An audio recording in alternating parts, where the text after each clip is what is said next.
Sometime in the 8th or 9th century, somewhere on the island of Great Britain, an unknown British poet clambered through the rubble of an overgrown ruin. Like so many people from this age, which has been called the Dark Ages, we don't know this poet's name. We don't know when they were born or when they died, even where they're from. But they wrote a poem in the language of Old English that has survived to this day, and that poem gives us a glimpse into the lost and decaying world they inhabited. It was a world of mystery, scattered with the enormous crumbling ruins of a bygone age. Ratlish is this Whalestan. How wondrous this wallstone, shattered by fate. Castles are smashed, the work of giants crumbled. Ruined are the roofs, tumbled the towers, broken the barred gates. Frost in the plaster, ceilings are gaping. Torn away, fallen, eaten by age. This poem is known simply as The Ruin, and it's thought the ruin it describes is that of the British Roman town of Bath. The poem itself has come down to us as something of a ruined object too. It was damaged by fire at some point in history so that its words break off and cut out, just like the shattered masonry it describes. But what we have is enough to picture the crumbling ruined buildings and the effect they had on its poet. You can almost feel the light falling through the broken roof and smell the still water where luxurious baths once stood. You can picture the solitary figure of the poet clambering over the piles of masonry, and you can almost hear them wondering, who built this place? How did they construct the vaults of these cavernous halls? And why, after everything they'd built, did they leave it all behind? In this episode of Fall of Civilizations, I want to look not at the collapse of a whole empire, but at just one part of it. The island of Great Britain, as it was under the rule of the Roman Empire. I want to show how a great civilization was built almost overnight and endured the test of centuries against overwhelming odds. I want to explore its fatal flaws and describe what happened after its final dramatic collapse.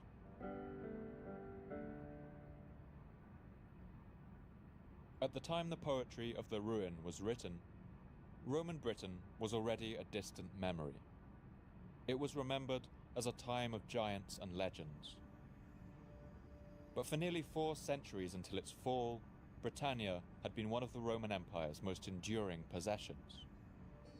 To get to the start of this story, we have to rewind back through the centuries, to the 1st century BC, when the power and confidence of the Roman Empire was at its height.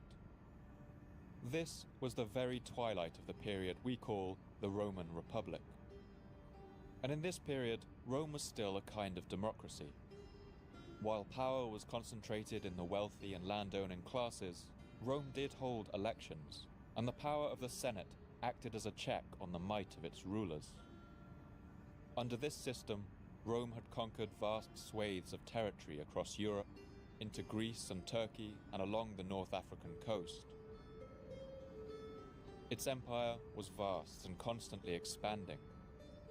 But at this point, the ragged chalk coast of the British Isles was still the frontier of what the Romans called the known world. Britain for Rome was a mysterious and frightening place. According to Plutarch, some even believed the island of Britain was a legend. The island furnished much matter of dispute. Some argued that its name and story had been fabricated, that it had never existed. Although the crossing from mainland Europe to the British Isles is only 30 kilometers at its narrowest point, it's a body of water exposed to the harsh weather systems of the North Sea and North Atlantic. The Roman historian Ammianus Marcellinus describes its dangerous and unpredictable nature. A narrow space of sea that swells with dreadful surges and then sinks again to be as flat as a level plain. By the middle of the 1st century BC, this treacherous and unpredictable crossing had already defeated the ambitions of several generals and emperors. Julius Caesar famously invaded the British Isles twice, in 55 and 54 BC. And both of these campaigns did little more than sink Roman life and treasure into the marshy lands of Kent and the Thames Valley.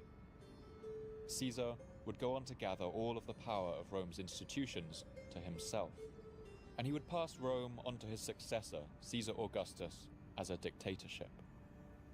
Augustus, who ruled as the first Roman emperor, planned 3 separate invasions of Britain that each fizzled out uselessly.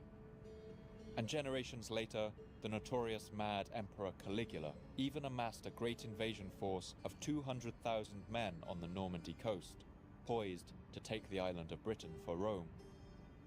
And this attempt might have been successful, had Caligula not been the mad emperor. On a whim, he reportedly ordered his men to give up the invasion of Britain and gather seashells from the Normandy beaches instead. Britain for the Romans was an unobtainable prize. It was a land of mystery, peopled by wild and unpredictable barbarians. After returning from his failed invasions, Julius Caesar wrote with palpable horror about the British inhabitants. Most of the inland inhabitants do not sow corn, but live on milk and flesh, and are clad with skins. All the Britons dye themselves with woad, which gives them a bluish colour and a terrifying appearance in battle. They wear their hair long and have every part of their body shaved, except the head and upper lip. It was the Emperor Claudius who finally enveloped this wild and dangerous place into the Empire of Rome. Claudius successfully landed 4 legions, that's 20,000 men, on the British coast.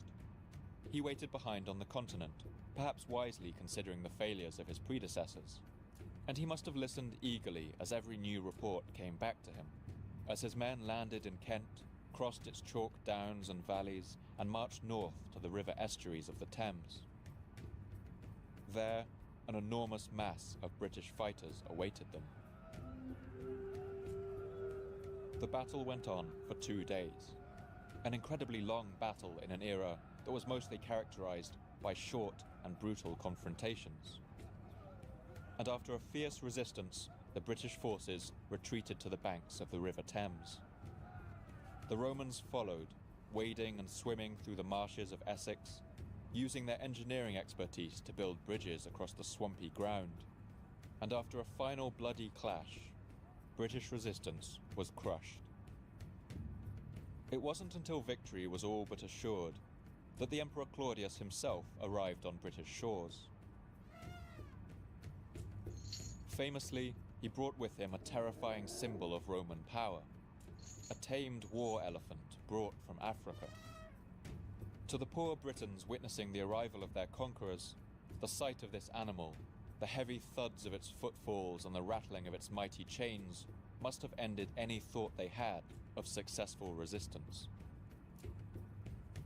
From there, Roman troops swept across the rest of the country with ruthless efficiency, into Wales and the British Midlands, subduing tribes as they went. But when they reached the rugged heath and hills of Caledonia, that's modern Scotland, the Romans met their match. These lands were ruled by fierce confederations of tribes, among them powerful warrior clans like the Picts and the Meatae. The Roman historian Cassius Dio writes about these peoples with particular contempt. These tribes inhabit wild and waterless mountains and desolate and swampy plains, possessing neither walls, cities, nor tilled fields. They dwell in tents, naked and unshod, and they are very fond of plundering. We don't know what the Picts called themselves, since almost nothing of their language has survived. The word Pict is what the Romans called them, and it comes from the same root as the English word picture. It means painted, referring to the brilliant war paint they wore into battle. Today, we know them by the beautiful ritual standing stones they left across Scotland, decorated with mesmerizing walls and curls. And I'll put pictures of these on Twitter and Patreon for you to see. But whatever else we know about them, we know that these tribal people fought with enough ferocity that the Roman advance was halted. The Picts knew their land well, and they were well versed in what we today would call guerrilla warfare. The Romans knew when to quit. They ceased their advance and declared the border with Caledonia to be the final limit of their empire. They built forts along a jutting cliff that ran the whole width of the country, a shelf of igneous dolerite that formed a natural barrier between the Roman lands and the lands of the Picts. One rare writing tablet, found in a rubbish heap in one of these forts and dated to the year 92 AD, shows the Roman frustration with their ongoing battles with this bunch of ragtag natives. The Britons are unprotected by armour. There are very many cavalry. The cavalry do not use swords, nor do the Britunculi take up fixed positions to throw their javelins. The word Britunculi is interesting because it has never been seen in any other Roman source. It's a kind of slang that loosely translates to nasty little Britons, and it gives you a sense of how the Romans felt about their new subjects. In the year 120 AD, the Emperor Hadrian visited Britain, and he was dismayed to find the Roman troops there still beset with rebellions and raids. But he was impressed with the natural fortification given by this ridge of volcanic stone they were camped on. He ordered this barrier to be made more fortified, with the construction of what would become the largest Roman artifact in the world, a mighty wall stretching 135 kilometers from coast to coast. This border wall would be known as Hadrian's Wall, and the Romans defended it with garrisons of infantry and cavalry, stationed in a string of forts all the way along its length. And the Romans weren't satisfied with this border. They would make multiple attempts to push it further north into Caledonia, but all of these attempts would fail. At one point, they even built another wall, known as the Antonine Wall, 160 kilometers further to the north, at the narrowest point of the British Isles. It spans 63 kilometers from coast to coast, but it turned out to be useless. The land of Caledonia was ungovernable, and the Antonine Wall was abandoned each time it was tried, its stones left to crumble into the peaty earth of the Scottish moors. But Hadrian's barrier stood. Rome led occasional scouting parties out into the space between the two walls. They went to barter for truces, exchange hostages, and initiate trade. And the Romans knew when to spot a bargain. Vast hordes of Roman coins found north of Hadrian's Wall suggest that for at least some of the time, Rome was paying the Picts to hold back their attacks. Meanwhile, south of this snaking line of stone, Roman Britain settled into a resting peace. There were uprisings at first, the most famous of these led by the warrior Queen Boudica of the Iceni tribe, only 17 years after the conquests of southern Britain. Rome crushed this adventure brutally, and with it some of the last organized resistance to their rule. But the province of Britannia would never quite be pacified.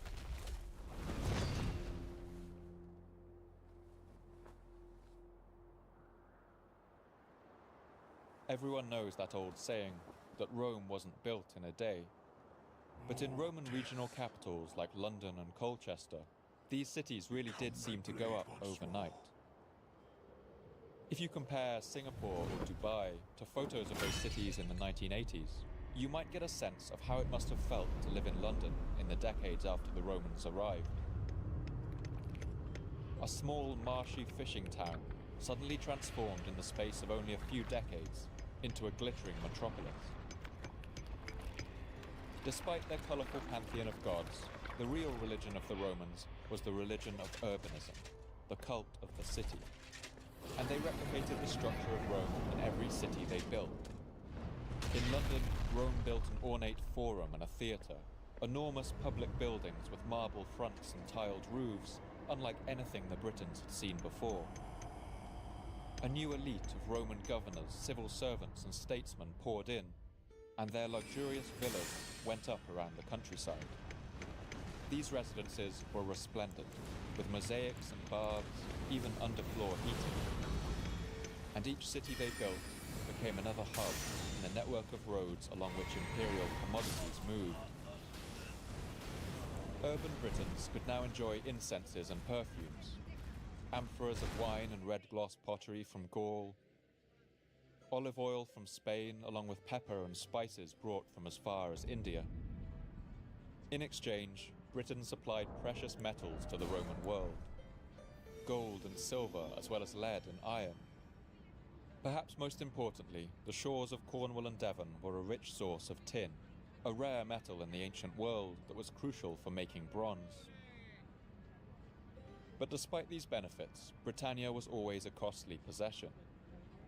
Records show that larger amounts of resources were poured into the island than were ever taken out. And some at least must have realized that the Empire couldn't fund this outpost forever.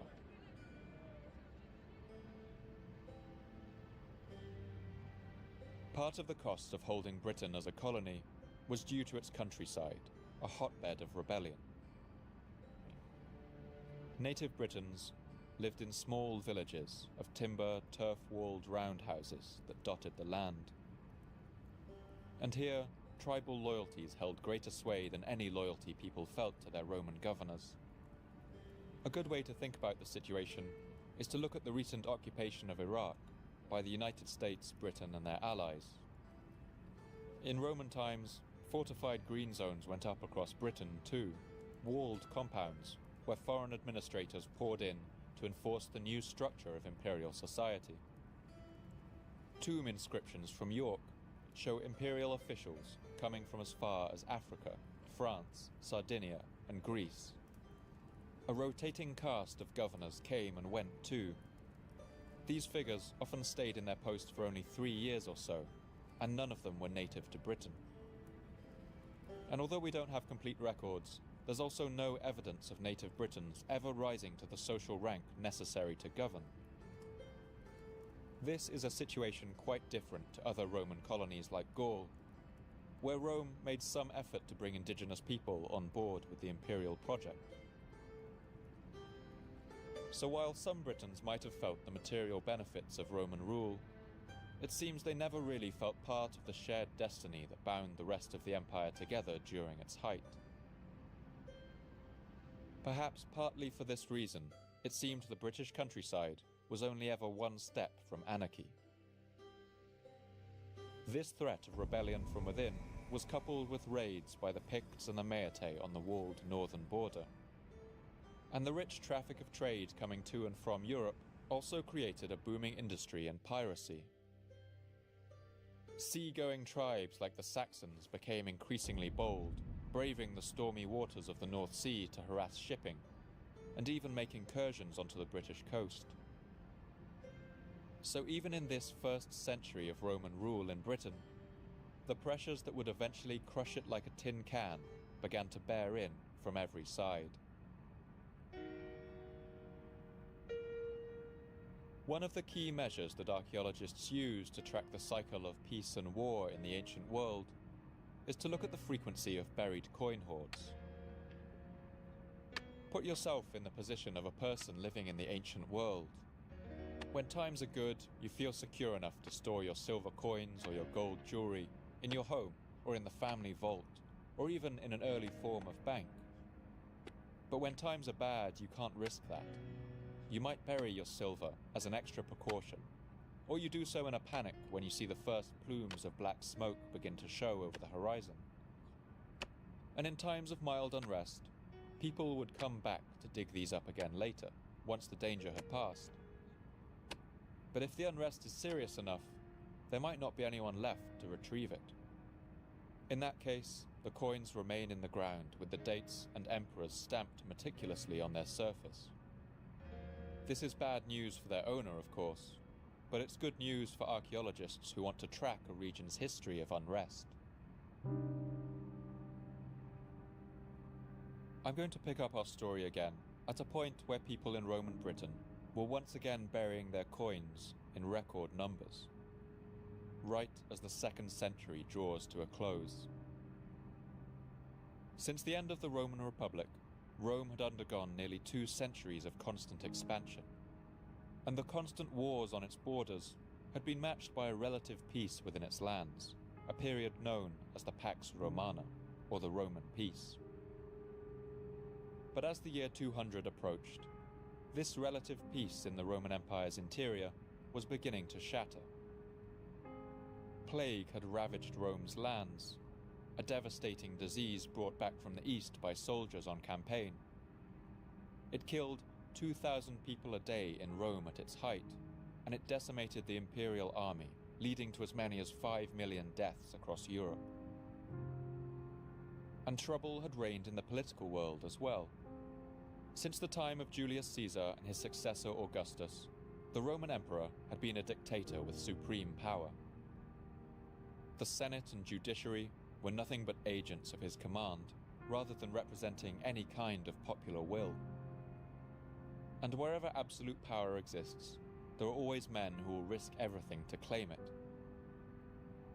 Against a backdrop of plague and famine, civil wars began to erupt across Europe over rival claims to the total power of the imperial throne. And in these wars, it was quite often the generals stationed in Britannia, the empire's farthest and bleakest province, who would hear the drums of war beat the loudest. To understand why Britannia was such a source of trouble, you only have to look at the particular paradox that Roman Britain presented. All of the threats facing it from outside and within meant that the land required the constant presence of an enormous army to defend it. As many as 40,000 soldiers at its height.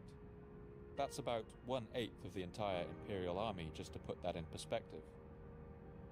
And this meant that any one man put in charge of Britannia's defense force was automatically one of the empire's most powerful men.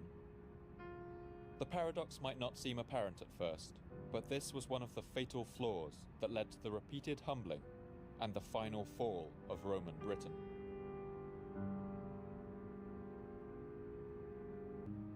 When discussing the Romans, it's easy to get bogged down in the endless chain of colourful characters.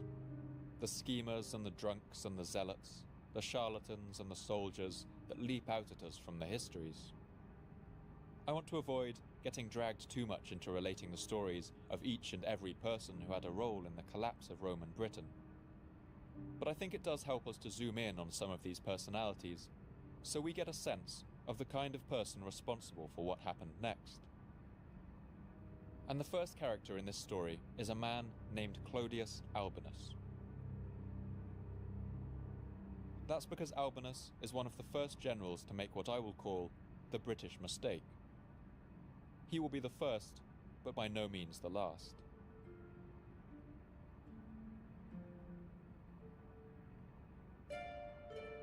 Born in Tunisia to a humble family, Albinus was African. But the name Albinus means white, and he was given this name due to the extraordinary paleness of his complexion. On his birth, his father wrote a letter about this strange phenomenon. A son was born to me on the 7th day before the calends of December, and so white was his body at birth that it was whiter than the linen clothes in which we wrapped him.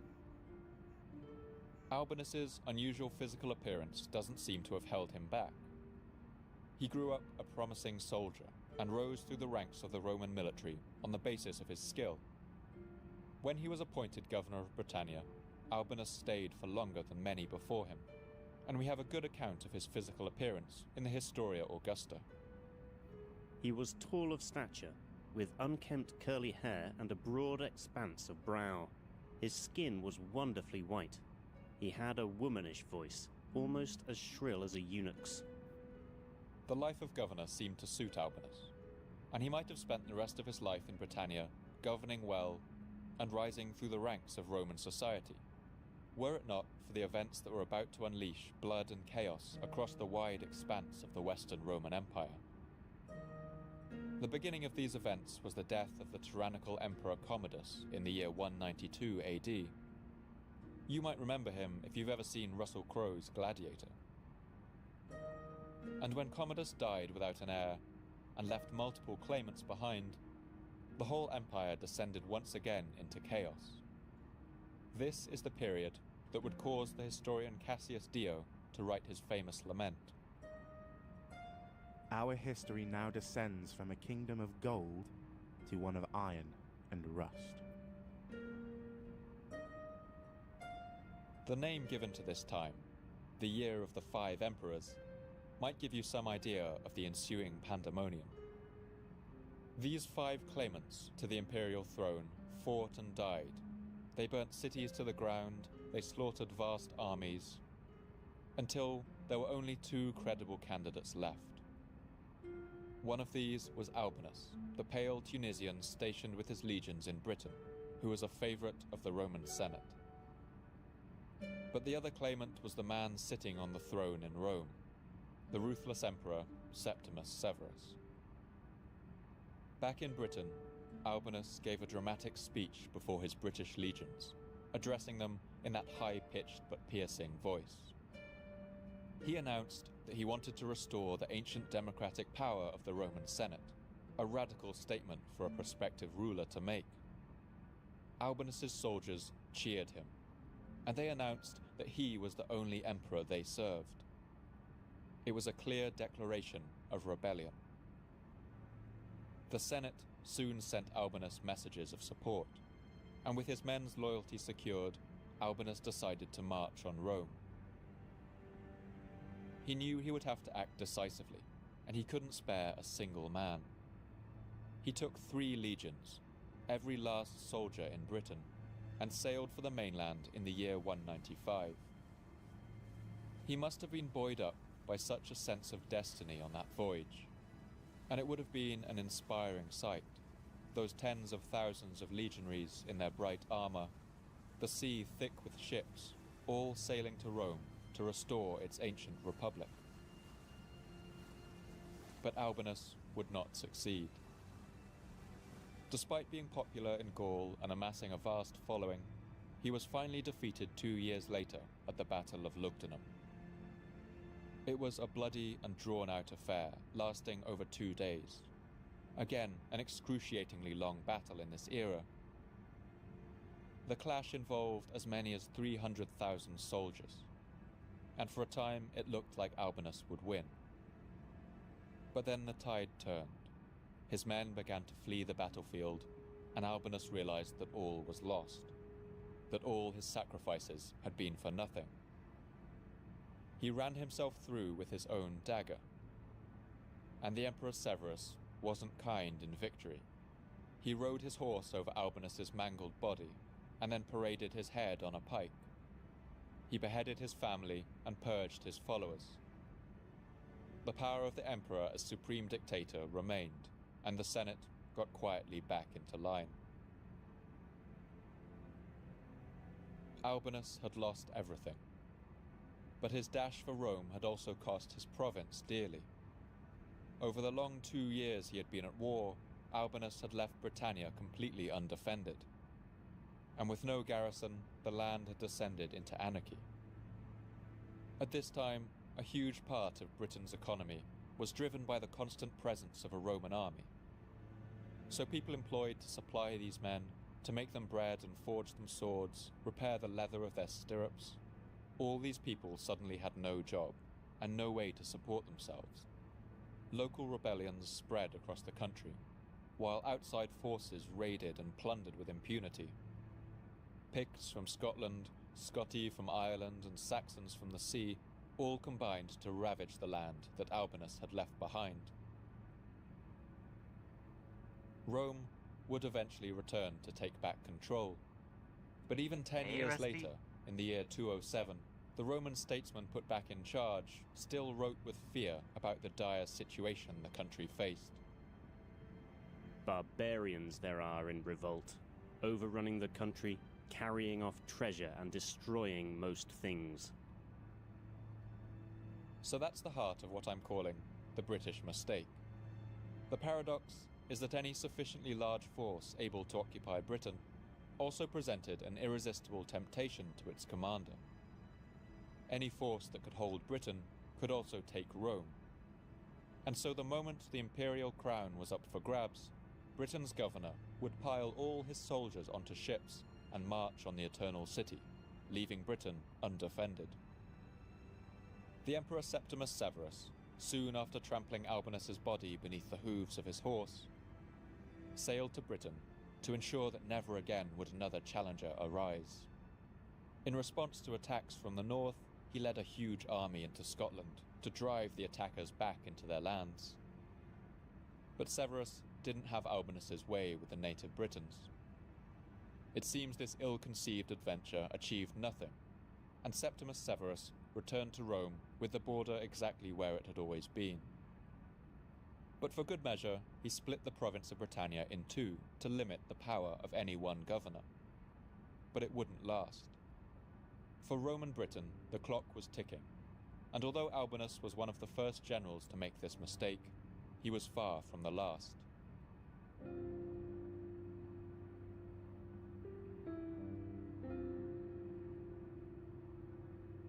One thing we will learn over the course of this series is that the fall of a civilization is rarely simple.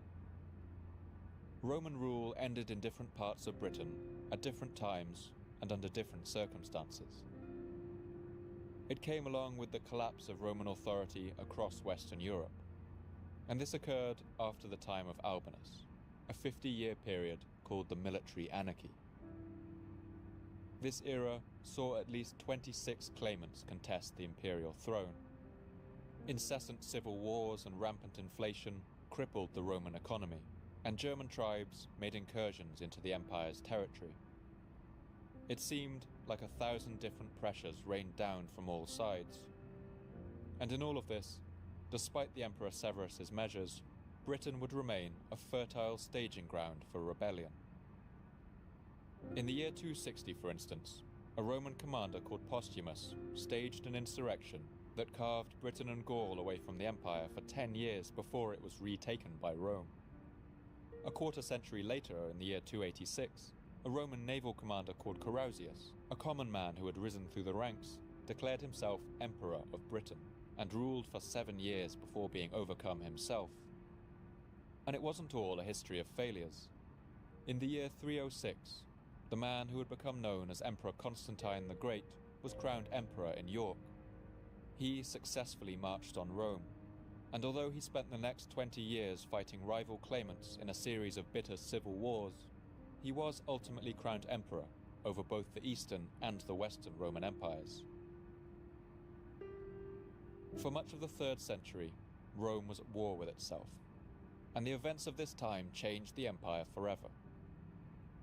Rome's emperors were now military strongmen. Trade across the empire had broken down, impoverishing its people, while at the same time Rome's wealthy were now an ultra-rich elite, far richer than they had ever been in history. Meanwhile, the empire's enemies grew stronger and more organized, learning how to play to Rome's weaknesses, learning how to win. And as the 4th century dawned, Roman Britain's troubles would only increase. One event would soon lay bare just how far the Roman Empire's power had fallen, and it's remembered to history as the Great Barbarian Conspiracy. To set the scene, we have to imagine the winter of 367, on the Roman garrison at Hadrian's Wall. The winters in this part of the world are harsh. Cruel winds and rain would have lashed the men stationed on the wall, probably snow on the ground, their breath visible in the air. This was the last bastion against the wild tribes of the north, and conditions here were harsh. Letters these soldiers wrote at the time include complaints about the cold that bit at their feet every day, the lack of holidays and not enough beer provided in their rations. But it's still hard to imagine exactly what was behind the decision these men took next. Perhaps it was hunger, cold, or fear. Perhaps they were even bribed. There was no shortage of Roman coin north of the wall, let's remember. Whatever the reason, the soldiers tasked with defending the empire's northern border mutinied. They changed sides and allowed a waiting army of Picts from Caledonia to cross the wall. This horde swept down on the towns and villages of Northumbria. Villages burned, men and women were put to the sword.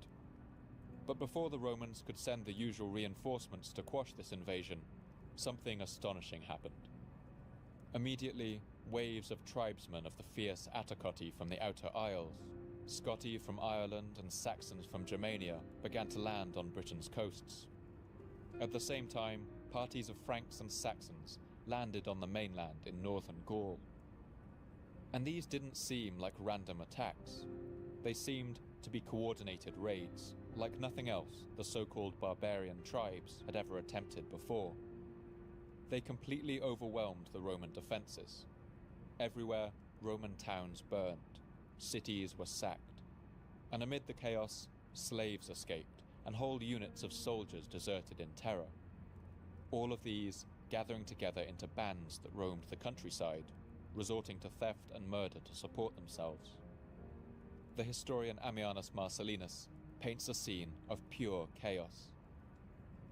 Nectaridus, the commanding general of the seacoast, was killed, and another general, Philophaudes, was ambushed by the enemy and taken prisoner.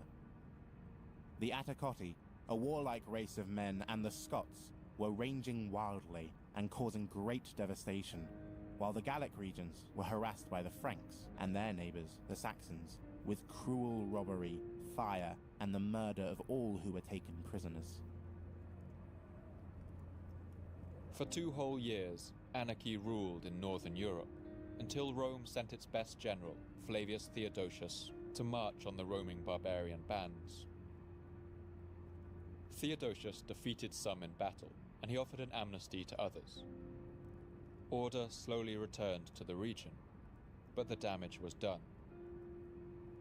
The attack of the Great Conspiracy had come as a complete surprise, and when we think about the effect this might have had on the people of the time, it wouldn't be too far off to think of this as something like the September 11th attacks on the United States. These were coordinated, brutal strikes, calculated to cause maximum fear and damage, and they shook the very core of the empire. Rome's confidence in the face of the barbarian threat would never recover.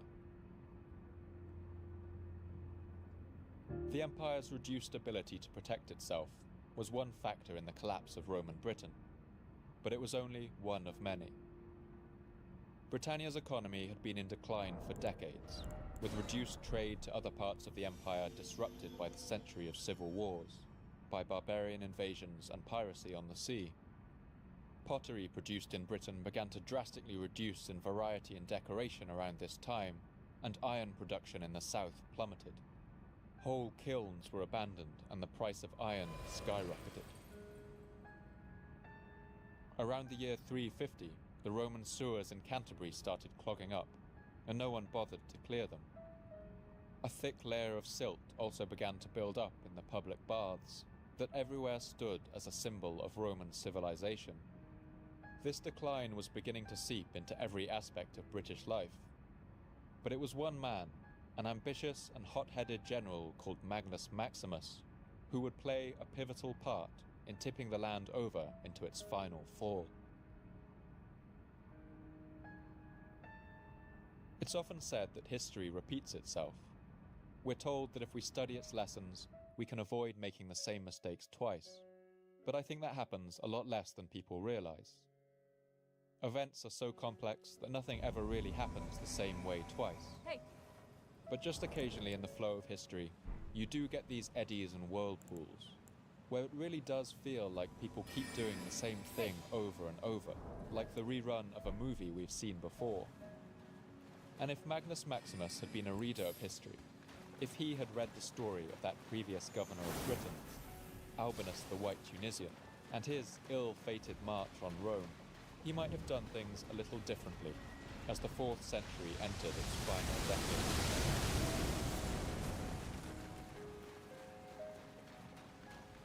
Like Albinus, Maximus was a distinguished general. He was from the Galatian region of northern Spain, and he had served in fearsome campaigns in Africa and against German tribes on the Danube River.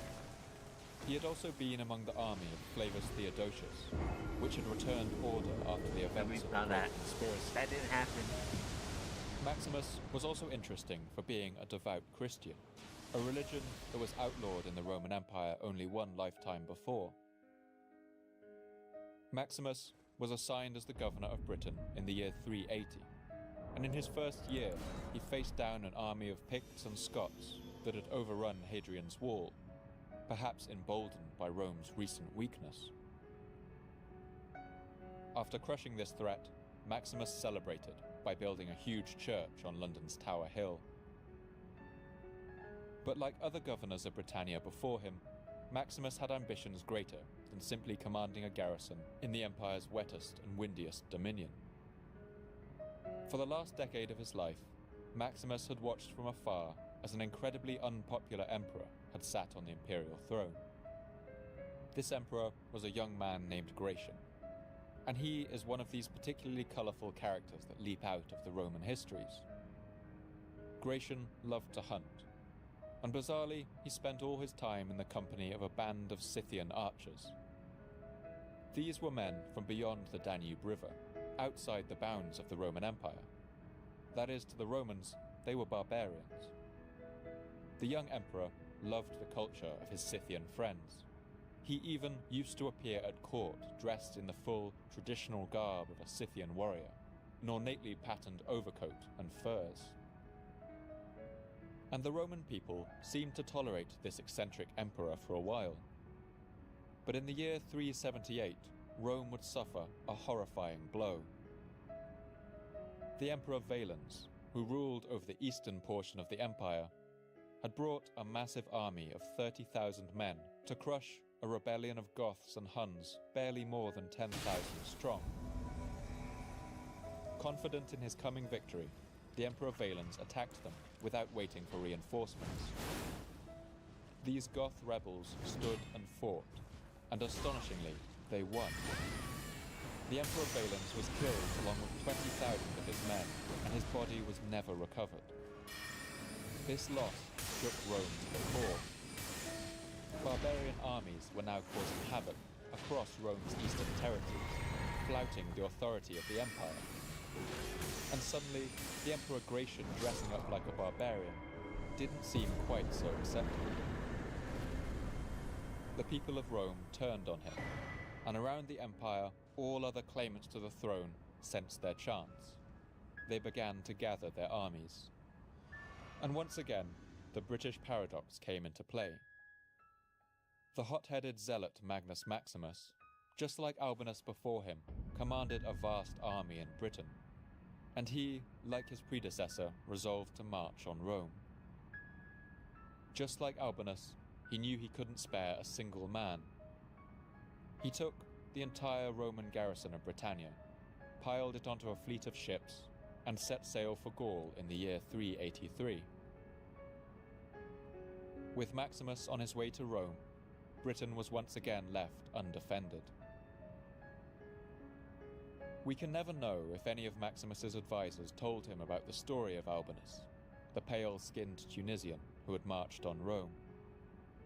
Did no one on that creaking ship, sailing its way to the continent, not one of them, mention to Maximus what had happened nearly 200 years before, when the last governor of Britain had tried to become emperor? I find this hard to believe, but that's part of history's spell. It teaches us lessons, even as it convinces us that these lessons don't apply to us, that we'll be the ones to break its endless chain.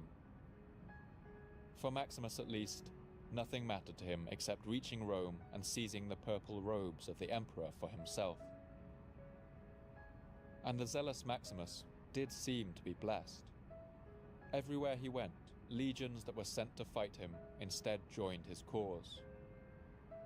Enraged, the Emperor Gratian met his army outside Paris, and Maximus's forces won the day. The young emperor fled with his Scythian bodyguards, and he was killed soon after, while Magnus Maximus declared himself emperor. But this is where the luck of Maximus runs out. Before he'd even begun to rule, his support slowly collapsed, and it did so in part because of the anarchy he left behind in Britannia. Just like Albinus, he had left his home province, the heart of his supporters, completely undefended. Just as before, raiders and pirates now devastated the coasts and northern towns. The departure of the land's garrison had caused an economic collapse too, and Maximus had also taxed Britain brutally to pay for his wars. Now rebellions spread like a fire through dry heather. The date of Maximus's departure, 383, is the last date ever to be found on a Roman coin in Wales. It's the last date, too, for any archaeological trace in the northern Pennine Hills. In these places, it marked the end of Roman rule in Britain. The 6th century British cleric St. Gildas put it more bluntly in his searing rant entitled On the Ruin and Conquest of Britain. Britain is left deprived of all her soldiery and armed bands, of her cruel governors, and of the flower of her youth, who went with Maximus but never again returned. The Scots from the northwest and the Picts from the north, like hungry and ravening wolves, rush with greedy jaws upon the fold which is left without a shepherd. From this point, the British economy was in freefall. After this time, British coffins stopped being sealed with nails, and boots lost their hobnails. This shows how expensive iron had become. British people now slipped on icy ground and rotted in flimsy coffins. Pottery became a lost art, and the suburbs of the cities began to empty. The astonishing thing is, Maximus was not even the last governor of Britain to make this mistake. This dishonor would fall to a common soldier called Constantine, who once and for all ended the Roman presence in Britain. He was named after the great 4th century emperor who had been crowned in York 100 years before, and now this famous event would repeat itself as farce. After the departure of Maximus, a bloody power struggle had broken out in Britain, with rival factions tearing it to pieces like dogs after a strip of meat. This struggle resulted in the soldiers themselves choosing the new governor of Britannia, and they chose one of their own, a common soldier known as Constantine. The historian Orosius can barely conceal his sneer. Constantine, a man from the lowest ranks of the soldiery, was chosen simply from confidence inspired by his name and without any other qualifications to recommend him. We can assume that Constantine wasn't a reader of history. That's because he would repeat the mistake of Albinus and Maximus almost exactly. The moment he sensed weakness in Rome, he took all of his British legions and sailed for the continent. Completely overwhelmed by barbarian invasions and Roman infighting, the noble-born Emperor Honorius was forced to buy off this lowly soldier Constantine. He offered him the position of co-emperor, and this precarious situation held for a few years, until an alliance of challengers chased Constantine out of his capital and killed him in the year 411. Most of his soldiers would never return to their posts in Britannia. For Rome, enough was enough. The province of Britannia wasn't worth it. The empire was now so weakened that an army of Goths led by Alaric was now rampaging around northern Italy and even sacked Rome itself, the first time a foreign power had done this for 800 years. The collapse of the entire empire now seemed like a possibility, and in 410 AD, the Emperor Honorius finally declared the end of the official Roman presence in Britain. He famously told the British to look to their own defences. Rome withdrew all remaining soldiers and administrators from Britain. They stopped collecting taxes in the province, and this released some of the burden on its people initially. But they also stopped paying the administrators who ran its cities and managed its trade routes, and they ended the wages and supplies flowing to the local soldiers who had fought as auxiliaries in the garrison. These men didn't go anywhere. Instead, they began to tax the populations themselves, demanding money and supplies in exchange for protection. These groups would ultimately grow into the basis of very early medieval society. These warlords frequently fought their wars using the services of mercenary armies from the continent. Jutes from Denmark, Angles and Saxons from northern Germany, men who brought their families and formed the first Anglo-Saxon kingdoms in Britain. The people forgot Latin as an everyday language, and it survived only in the churches. They stopped writing as far as we can tell, since no texts have survived. And people forgot their Roman identities too, adopting the cultures of the incoming peoples. We can see this by burials in some places that have been found, matching burial practices in Germany and Norway, even though the genetics of the buried person are clearly British. And while this great social and cultural change happened, Britain's Roman cities fell gradually into ruins. Bit by bit, the great opulent villas that had once dominated the countryside were abandoned and became dilapidated. Small estates fell first, some of them absorbed into the holdings of richer landowners, but the large ones followed soon after. Mosaicked floors cracked as roof beams fell in, while private bathhouses became homes for frogs and waterweed. In his 5th century work, The Life of Saint Germanus, Constantius of Leon describes coming across a ruined villa of this kind. Its roof had fallen in. It was overgrown with bushes and brambles, and among all the many rooms that it had once contained, there was scarcely one left that was fit to live in. Constantius tells us that the ruined villa was haunted by the ghosts of evil men. In the north of Britain, Hadrian's Wall was finally abandoned, and it seems the soldiers in its forts left in a hurry. At one of the most well-preserved sites, an auxiliary fort called Vindolanda, archaeologists have found Roman cavalry swords simply abandoned, dropped on the ground and left there. These are very rare finds, since in this time a sword was an expensive and precious object. Their owners would no more throw them away than a modern person might throw away their mobile phone. All kinds of objects pertaining to the daily lives of soldiers have been found left behind too. Bath sandals and writing tablets, pots and buckets and buckles. One day, it seems, everyone at Vindolanda just got up and left. After the Romans departed and the border collapsed, local people began to use Hadrian's Wall as a quarry, taking its high-quality blocks of stone to build their own houses and barns, even churches, so that now the wall is woven into the fabric of countless medieval buildings across the region. Near Carlisle, the medieval priory of Lanercost, for instance, was built using a large amount of material stolen from the wall, which runs just half a kilometre to the north. You can still see Roman inscriptions on some of the priory's stones, boasting about which legions were stationed on the wall. Meanwhile, tribal chieftains and local warlords, some of whom had been officers in the Roman army until recently, moved into the forts along the wall and used them as private castles. In one fort known as Birdoswald, it seems the descendants of the original garrison still lived there a century after the departure of Rome, passing down their uniforms, flying regimental insignia, and building timber constructions inside its crumbling ruin. They probably received pay and supplies from people living in the area in exchange for protection, and they maintained a kind of Roman identity in order to increase their legitimacy. To the south, large cities like London fell gradually into disrepair.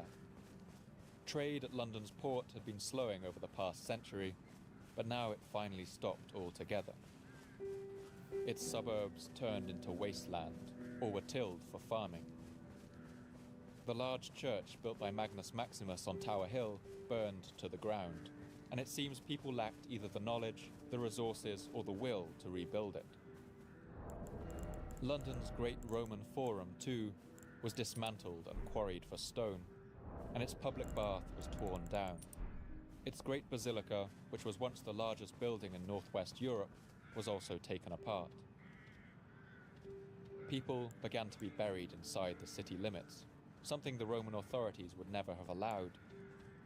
And of these burials, studies show that 4 times more have been found with wounds from stabbing and slicing weapons than in the previous period.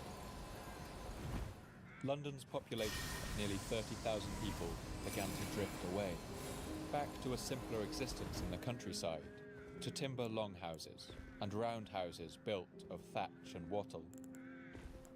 In some places, the ancient hill forts of the pre-Roman Britons, which had lain empty for centuries, now burst back into life. Excavations in these sites have found objects that seem to have been looted from the abandoned Roman towns and villas that now littered the countryside, dressed stone and glass and pottery. And amid the slow hollowing out of London, archaeological evidence shows that an enclave of the ultra-wealthy continued to live a somewhat Roman existence in a kind of gated community. They enjoyed the same wine and olive oil they always had, presumably imported at great expense. They denied the writing on the wall for as long as they could, but the decline was unstoppable. The rest of the city descended into chaos, and nature crept back to reclaim its streets and alleys. By the end of the 4th century, everything south of the River Thames had been abandoned. Large pockets of London's urban fabric turned into patches of overgrown wasteland, and people began to grow wheat in the middle of the city. By the end of the 5th century, London was deserted. It was now an uninhabited ruin, a city of ghosts, sinking into the marsh and mud of the river. By the end of the 5th century, London was deserted. We can imagine ivy growing over its crumbling walls, and elder too, young trees pushing their roots between the bricks and stones of its buildings. The only people left in London were scavengers. They came to find things like iron nails, which could be recycled. The forests around London would also have been cut down, and so the only source of usable timber would have been that left in the decaying city. So little by little, people tore London apart. One artifact, known as the Billingsgate Brooch, tells the story of these scavengers. It was dropped amid the fallen roof tiles of a building known as the Billingsgate House, perhaps by a scavenger who had looted it and feared being robbed, or by someone exploring the ruins who simply dropped it and couldn't find it afterwards. Either way, it's a fascinating artifact that speaks of the afterlife of the ruined city of London, and I'll post a picture of it on Twitter and Patreon for you to see.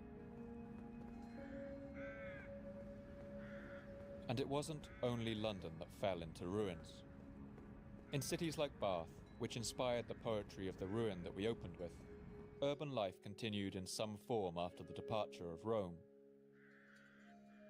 While its great temples crumbled and grand public buildings fell into disrepair, its city authorities still managed basic repairs like recobbling the streets. But without their links to the Roman economy, the slow death of Britain's cities was all but assured. By the early 5th century, all of Britain's towns, large and small, simply ceased to exist. The city of York, where once the Emperor Constantine the Great had been crowned, now stood empty and in ruins, slowly reclaimed by the seasonal floods of the River Ouse. We know this because archaeologists have found the remains of water beetles, water voles, shrews and froghoppers inside the city. All animals that live only in flooded and swampy ground, banished by the developments of the Roman era. The incoming Saxon people were obviously impressed by the ruins of Roman cities, but also seem to have feared them as places of ghosts and curses. They rarely came near to the ruins and built their settlements far away from them. At some sites like Caer Columbium, there's some evidence that the wells of the decaying city were filled in to prevent people from returning. Ritual objects were also left behind, perhaps to ward off the curse that was believed to hang over these crumbling stones. It's no coincidence that tales of giants form such a prominent part in British folklore.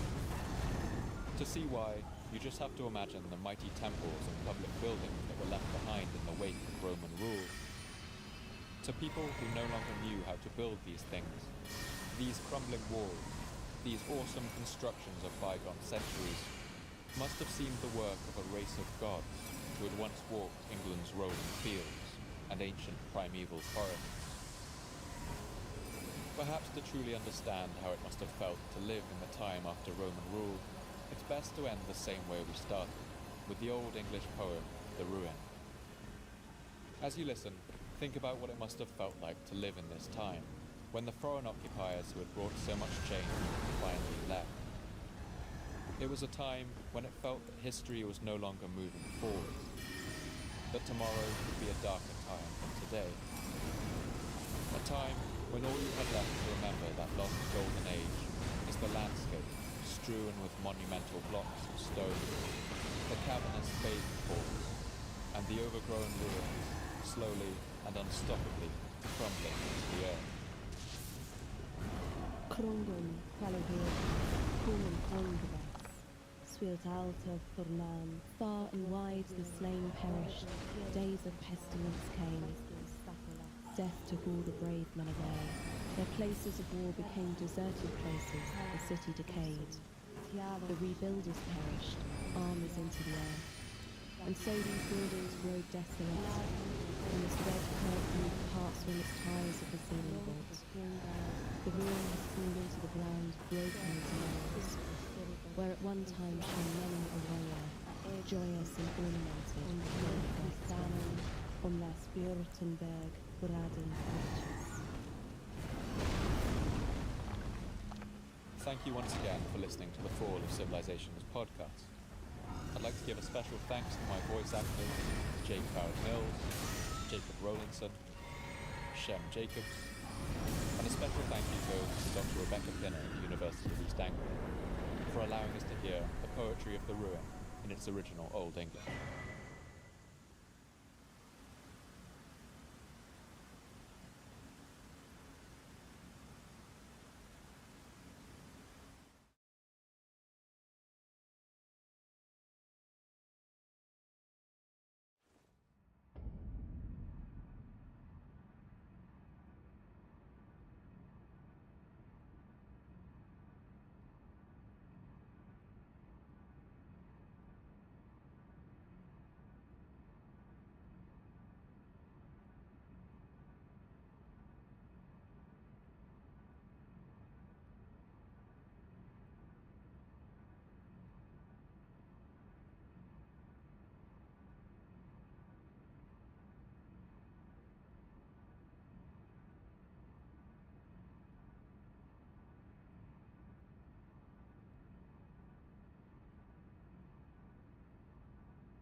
In the year 1695, right at the end of the 17th century, a Spanish monk fled barefoot and starving through the tropical forests of Central America. His name was Andrés de Avendaño y Loyola, and along with his men he was dying of thirst and hunger. Their faces had been torn by thorns, and his feet cut open by pieces of flint scattering the swampy ground. Avendaño and his men had been part of a mission to the city of Tayasal, an island stronghold that was the last independent holdout of a once mighty civilization, the Maya. Avendaño's mission had been to convince the Mayan king of Tayasal to convert to Christianity and to accept the dominion of Spanish control, which had now spread to cover most of Central and South America. But Avendaño's mission had failed. The Mayan people of Tayasal had rejected him, and now Avendaño and his men fled through the jungle back to Spanish lands. Their journey was hard and treacherous. They climbed over hill after hill through thick forest cover, desperate for food and water, their legs almost giving out from under them. But then they came over the crest of one hill and saw something that stopped them in their tracks. It was an enormous pyramid of stone, jutting out of the forest canopy, tangled with roots and vines. And although Avendaño was weak from hunger and thirst, he still found strength enough to approach the ruins. There was a great variety of old buildings, and though they were very high and my strength was little, I climbed up them, although with some trouble. They were in the form of a convent, with the small cloisters and many living rooms all roofed over, and arched like a wagon, and whitened inside with plaster. It seemed to us that these buildings must stand near a settlement. But we found ourselves, as we saw afterwards, very far from a settlement. At the time that Avendaño stumbled across this ruined city, the Mayan civilization was a shadow of its former glory. The invasion of the Spanish in the 16th century had spread diseases like smallpox that harrowed the Mayan population, long before the Spanish conquistadors arrived with guns, steel blades, and war dogs to subjugate the remaining population. Avendaño had seen Mayan people living relatively simple lives on the northern coast of the Yucatan Peninsula, but what he encountered here was something different. These were the ruins of a city that rivaled the ancient capitals of the Old World in size, magnificence, and grandeur. Avendaño couldn't have known it then, but he had stumbled across the ruins of the great Mayan capital of Tikal. For 7 centuries, Tikal had ruled a vast empire, conquered its enemies, and raised monuments of astonishing size and quality. And Tikal wasn't alone. It was just one of at least 40 Mayan cities that had flourished in this region, giving birth to a thriving and colourful culture of arts and literature. And then, over 500 years before any European first set foot on the American continent, this complex society had collapsed. The great city of Tikal was abandoned, along with every single other city in the area. After this catastrophe, the forest swept in to reclaim the stones of Tikal. Its imposing pyramids were left to crumble one by one into the earth. And the story of exactly what happened is still one of humanity's greatest mysteries.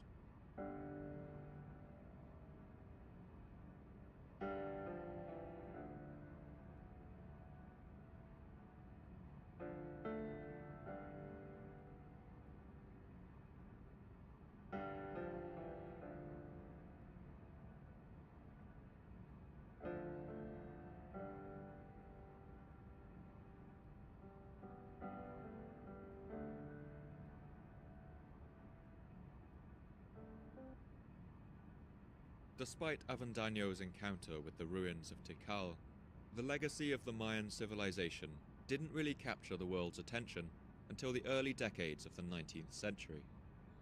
This is down to the work of the American writer and explorer John Lloyd Stephens and his artist companion Catherwood. The pair had traveled together for 2 weeks through the deep Guatemalan interior, following rumors that the ruins of an ancient city lay somewhere in the jungle. They traveled in greater comfort than Avendaño, but their journey was still difficult. They were beset by mosquitoes and the constant mud of the seasonal rains. But as they rounded a bend in the river, they came across a sight that Avendaño would have recognized. It was the top of a towering pyramid, just visible above the trees. We ascended by large stone steps, in some places perfect, and in others thrown down by trees which had grown up between the crevices. We followed our guide, through the thick forest, among half-buried fragments, to 14 monuments. One displaced from its pedestal by enormous roots, another locked in the close embrace of branches of trees and almost lifted out of the earth, another hurled to the ground and bound down by huge vines and creepers. The only sounds that disturbed the quiet of this buried city were the noise of the monkeys. Stevens and Catherwood would go on to explore over 40 sites around the Yucatan Peninsula. And the books Stevens wrote, illustrated with Catherwood's detailed lithographs, created a sensation around the world. Until then, it was thought that only Old World civilizations like Egypt or Babylon had built cities of such magnitude and elegance. People of the time simply refused to believe that such enormous constructions had been built by the people who now lived a relatively simple existence in Central America and called themselves the Maya. 19th century experts flocked to the news, proclaiming that ancient Egyptians, Indians, Chinese or Norse explorers must have crossed the ocean from the Old World and built these towering pyramids here in the forest. Some even suggested that they had been built by the mythical lost tribes of Israel, or even the inhabitants of Atlantis. But at the time, Stevens caused something of a stir. He was the person who had most extensively explored these ruined places, and he claimed that these cities were indeed the product of the Mayan people. Working our way through the thick woods, we came upon a square stone column, about 14 feet high and 3 feet wide on each side, sculptured in bold relief. These were works of art, proving that the people who once occupied the continent of America were not savages. Stevens insisted that these vast ancient cities had been built up over centuries by an advanced society indigenous to the New World. To him, these ruins told that story clearly enough, but of course they also told another story. It was the story of a catastrophe that had few precedents in human history, the dramatic and wholesale collapse of an entire advanced society. In the romance of the world's history, nothing ever impressed me more forcibly than the spectacle of this once great and lovely city, overturned, desolate and lost, discovered by accident, overgrown with trees. It did not even have a name to distinguish it. Today, we do know the original Mayan names of some of these cities, and that's due to the tireless work of archaeologists who painstakingly decoded the Maya's written language. But before we dive into describing the collapse of the classic Maya civilization, I think it's worth pausing for a moment over how much of a miracle it is that any of this writing still survives. The Maya were a literate culture. They wrote on books made of bark paper or deer skin, using reed pens and conch shells as inkwells. They used a rich and complex system of hieroglyphics, similar to those used in Egypt, and it's the only true writing system thought to have ever developed in the Americas. The Maya used their writing in a sophisticated and often playful way. But after the arrival of the Europeans, the written language of the Maya was nearly eradicated. And we can place the blame for that tragedy at the feet of one particular villain, a sadistic and fanatical Spanish bishop called Diego de Landa. The span of de Landa's life neatly matches up to the Spanish conquest of Central America. In 1521, 3 years before he was born, the great Aztec capital of Tenochtitlan had fallen to the Spanish. And by the time the baby de Landa arrived screaming into the world, the Spanish had already conquered a large part of Mexico, enveloping it into a vast colonial territory that they called New Spain. And from there, the Spanish conquistadors, or conquerors, moved south into the densely forested lands of Yucatan, the lands of the Maya. And in the lands they conquered, the Spanish colonialists ruthlessly exploited the indigenous population. One surviving Mayan text, the Chilam Balam, records how the Mayan people felt at the time. It was the beginning of tribute, beginning of church dues, beginning of strife with guns, beginning of strife by trampling on people's horses, beginning of robbery and violence, beginning of false debts. But the Mayan people, without steel or gunpowder, fought fiercely against their colonizers. So fiercely, in fact, that it took the Spanish 200 years to conquer them completely. As the conquistadors advanced into the Yucatan, the Maya fought guerrilla campaigns in the forests. Their fighters were protected only by padded cotton armor, armed only with stone weapons and flint spears. But they ambushed Spanish soldiers with great effectiveness, and laid spike traps for the Spanish horsemen. And it was into this atmosphere of insurgency that Diego de Landa walked, a young man at the age of 25 when he first set foot in the New World. The year was 1549. De Landa was meticulous in his work. He kept detailed notes about everything he saw, about the Mayan culture, language, and society, and he did so in order to better identify its weaknesses. As a missionary, he soon earned a reputation for being fearless. He would often venture deep into the jungle, into areas that had only recently been conquered by the Spanish, where hatred of the Europeans was bitter. And perhaps it was this fearlessness that meant he was eventually put in charge of bringing the Roman Catholic faith to the Maya people. Until then, the Spanish had exempted the Mayans from the notorious cruelty of the Spanish Inquisitions.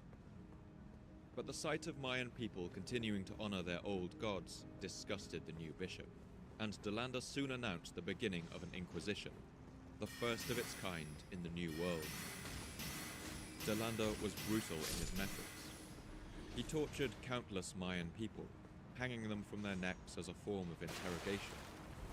And in the midst of it all, he built a great bonfire in the center of one of the last Mayan cities. He gathered together all of the ancient books he could find, centuries of accumulated knowledge, writings on the history of the Mayan people, their study of mathematics, astronomy, poetry, and literature, and De Landa threw these into the fire and watched as they burned. He later wrote about this event in his memoirs. We found a great number of books containing these letters, and as they contained but superstition and the lies of the devil, burned them all, which dismayed and distressed these people greatly. Only 3 Maya books are known to have survived this act. This ancient language was nearly lost completely. But history, as always, has something of a sense of sarcasm. De Landa's meticulous notes about the Mayan people have survived, and in those books he wrote down something that he called the Mayan alphabet. It's not a complete dictionary of Mayan symbols, because De Landa only asked for the letters that already existed in Spanish. But these notes were actually crucial to the later effort to decipher the ancient writings of the Maya. So this is one of the first ironies that gather around the story of the classic Maya collapse, that much of what we know about their written language is down to the very man who tried his hardest to eradicate it. And as more of this language is gradually decoded, we've learned a huge amount from the inscriptions that the Maya wrote on pottery, on their plastered walls, that they carved into bone and shell, or chipped onto the walls of their temples and palaces. These inscriptions have transformed our understanding of the society that once ruled the Yucatan Peninsula. We now know that Avendaño and Stevens were right, that when the Spanish arrived in the New World, the Maya were already an ancient culture. They had built vast cities and monuments to rival any in the Old World. And then, like so many civilizations, their golden age had passed. Over 500 years before the first European ever set foot on the American continent, the whole of Mayan civilization, over 40 large cities and countless people, had collapsed. Hundreds of thousands, perhaps even millions of people simply disappeared from the region, and the forest crept back to cover its ruins forever. Before we dive into discussing exactly how this collapse occurred, I think it's worth asking, who were the Maya? And it's important to understand that they were not one people, one empire. They were a loose collection of city-states and kingdoms clustered around the Yucatan, right where the continents of North and South America meet. In modern terms, that's the area of Guatemala, Belize, Honduras, and the very south of Mexico. The Maya spoke a family of related languages and shared a cohesive culture that built stepped pyramids, drank hot chocolate from ornately patterned vases, and made headdresses of emerald green quetzal feathers. They were a people of contradictions who developed a mathematics capable of calculating dates in the millions of years, but who never invented the wheel, the arch, or the pulley. They gave themselves colourful names that drew from the natural world around them, like Lady Sharkfin, True Magician Jaguar, Doublebird, or Smoke Serpent. Early Spanish accounts of the Maya's appearance describe the jade plugs they wore in their ears, how they tattooed their skin with green ink and painted themselves with red and black paint. The Maya believed that time was circular, that history really did repeat itself, and that the future could literally be foretold by learning about the past. They worshipped a complex pantheon of gods, including the sun god, the god of corn and rain, the gods of the sky, and the gods of the underworld who lived in deep caves and sinkholes. And perhaps you already have an idea of the Maya as having an insatiable appetite for human sacrifice. Modern films like Apocalypto might have given you that idea. But we should be cautious about how we approach that subject. For centuries, garish stories of human sacrifice formed the cornerstone of European propaganda and their justification for the theft of Mayan land. Evidence shows that ritual killings did feature in Mayan society, but it was usually limited and small scale. And as we've already seen, the Europeans could be just as brutal in the application of their faith. The Mayans famously played ball sports. One Spanish writer called Herrera wrote one account of this sport in the New World. The king took much delight in seeing sport at ball, which the Spaniards have since prohibited. The ball was made of the gum of a tree that grows in hot countries. Though hard and heavy to the hands, they did bound and fly as well as our footballs. And if we knew nothing else about the Maya, the colossal ruins they left behind would be enough to prove their ingenuity. But when you acknowledge the environmental challenges the Maya faced in the forests of Guatemala, you really appreciate the monumental achievement that their cities represent. The Yucatan Peninsula is a shelf of limestone, of a sort called karst. It acts a little like a sponge, and over millions of years rainwater has bored deep channels into this soft rock, and filled it with holes like Swiss cheese. There are barely any rivers here, since any rainwater that falls is immediately drained away into the twisting warren of deep underground caves. Instead, the water gathers in vast underground sinkholes called cenotes. These are pools of still water surrounded by echoey cave walls, often overgrown with vines and creepers. These were sacred places to the Maya, places where you could access the underworld and its gods. But they were also crucial to this civilization's survival. The Maya were constantly battling to preserve water, and to do this, they dug vast tanks, plastering the bottoms of the cenotes to make them watertight. They built complex systems of water control that allowed water to flow from higher tanks to lower, and to irrigate their raised fields. And in all of this, the Maya couldn't rely on four-legged help. In Europe and Asia, domestication of animals like the horse and ox was one great driver of civilizational progress. Even in the Andes, in Peru, Chile, or Bolivia, the presence of the llama allowed peoples like the Inca to carry heavy weights across long distances. But in the Maya lowlands, the only large animal was the shy and reclusive tapir, which they sometimes hunted for food. All transportation was done simply on human backs, using the simple technology of a strap that tied around the forehead. And another challenge was the inefficiency of Maya farming. Their staple foods like corn were very low in protein, and the harsh landscape meant that agriculture was a constant battle against the forces of tropical nature. The soil in Yucatan is very thin, sometimes only a few centimeters deep before you reach stone. It easily loses its fertility or becomes washed away. The Maya largely relied on slash and burn agriculture, hacking and burning the forest away in patches in order to grow a few rounds of crops, before letting the tropical forests rush back in to reclaim the land. And the storage of food was a problem too. In the humid environment of Guatemala and southern Mexico, it was difficult to store corn for more than a year before it started going moldy. And one final point before we move on is that for most of their history, the Maya were essentially a Stone Age society.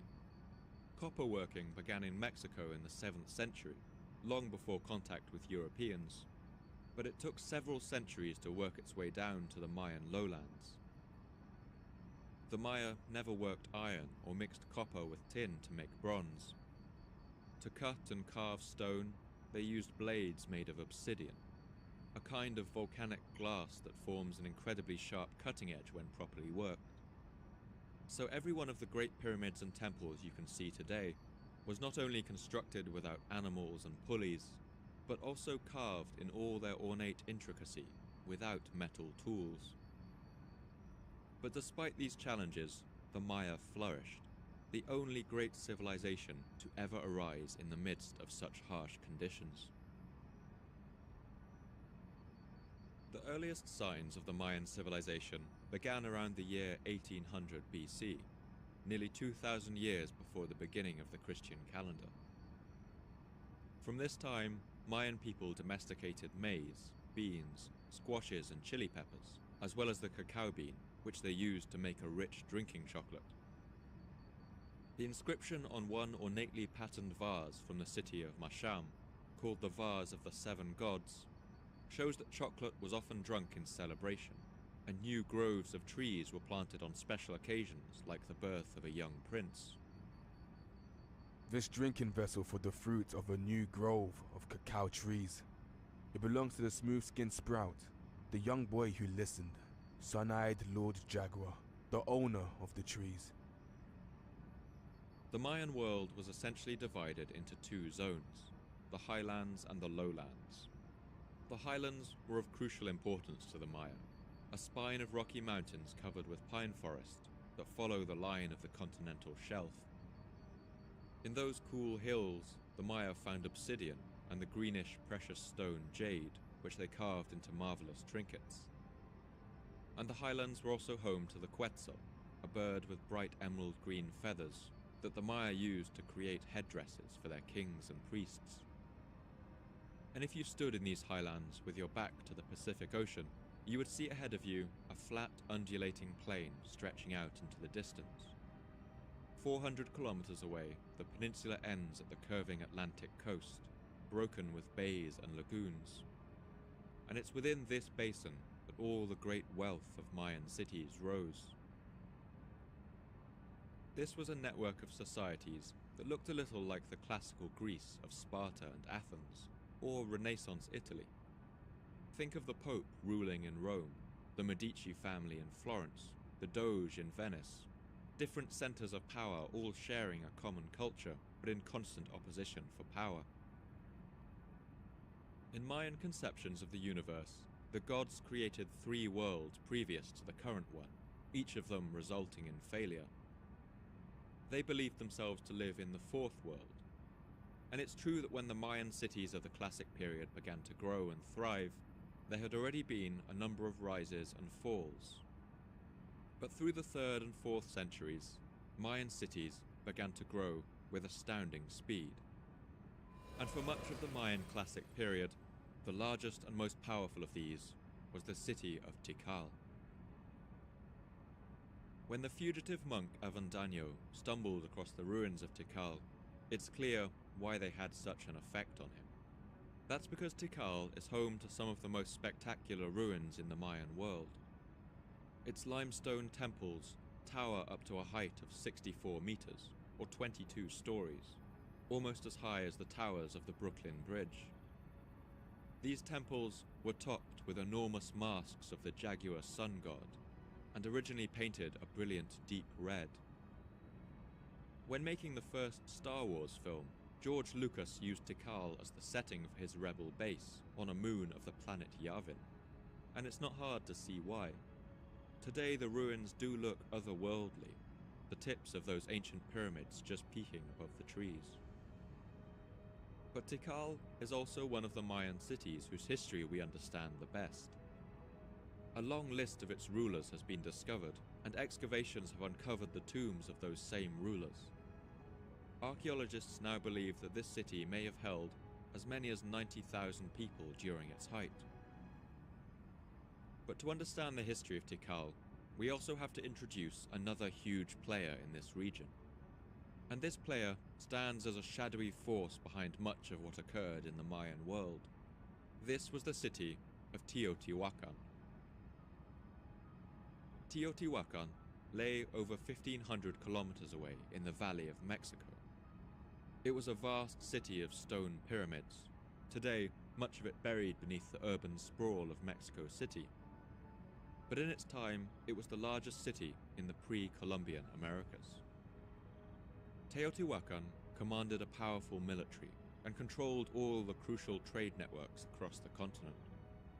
It had a monopoly over a particular kind of green obsidian that was of exceptional hardness and quality.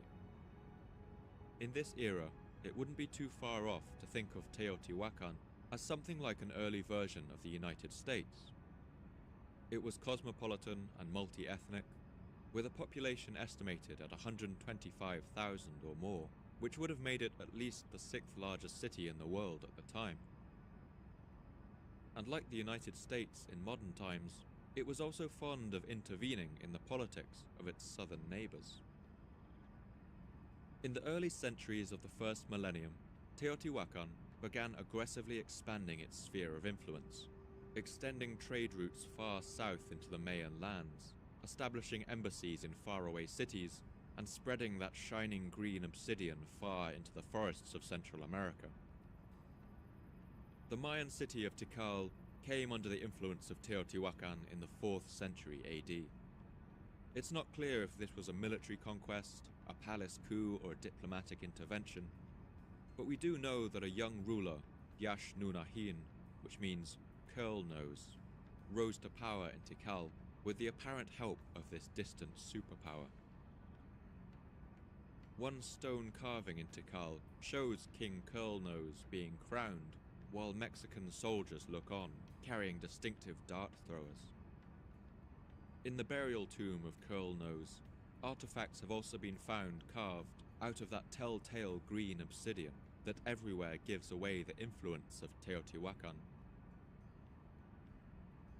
One remarkable image, carved on a pot from Tikal, shows just how this cultural exchange happened. On the left of the scene, we see a stepped pyramid in the Mayan style. This is Tikal. And on the right is a temple of Mexican design, with a great fanned crown at its top. This is Teotihuacan. And from this Mexican temple, 4 foreign soldiers come, carrying those dart throwers, along with vases of boxes full of gifts.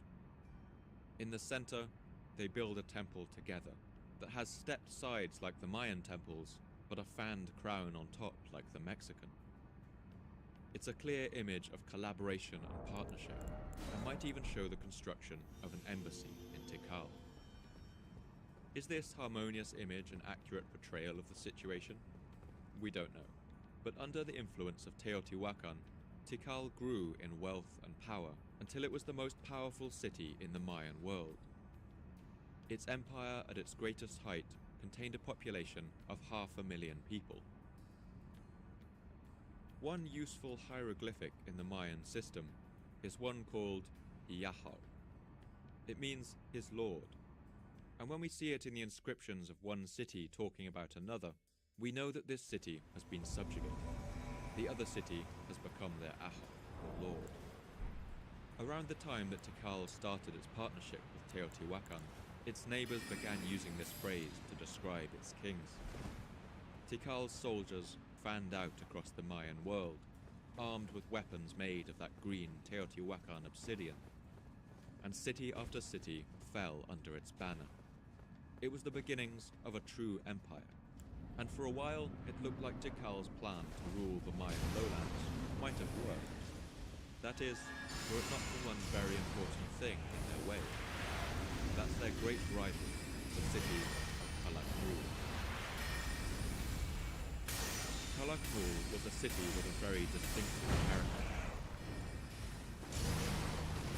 Like Tikal, it too was building an empire, and in every dominion it conquered, Calakmul's people marked the site with its emblem, snakehead, which in the Mayan script makes the sound Ka. Its lords called themselves Sultan Ahau, or the Lords of the Snake. Another interesting feature of Calakmul is the emphasis it put on the female line of its royalty. Whereas the inscriptions in Tikal only speak about kings, those in Calakmul mention the joint rule of a king and a queen. And Calakmul was proud of its roots, which it traced back to the ancient Maya of the pre-classic period. So while Tikal had a kind of international outlook, allied with the distant superpower Teotihuacan, it seems the people of Calakmul saw themselves as the true inheritors of the Maya legacy. And Calakmul was a powerful city too.